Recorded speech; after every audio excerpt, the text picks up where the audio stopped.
নারায়ণগঞ্জের রূপগঞ্জে জুয়েলারি দোকান থেকে এক ব্যবসায়ীর লাশ উদ্ধার করেছে পুলিশ। নিহতের মাথায় আঘাতের চিহ্ন রয়েছে। রাতের কোনো এক সময় দুর্বৃত্তরা তাকে হত্যা করেছে বলে ধারণা করা হচ্ছে।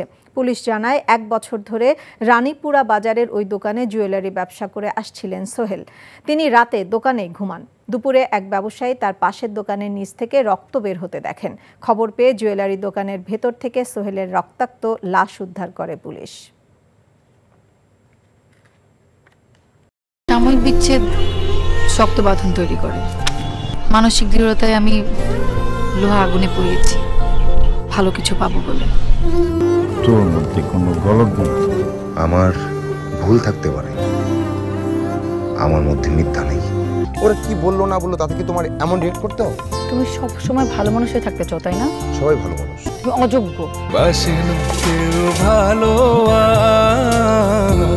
ডাকে না কেউ কাছে, তোমায় মনে করার কারণ খুব আছে।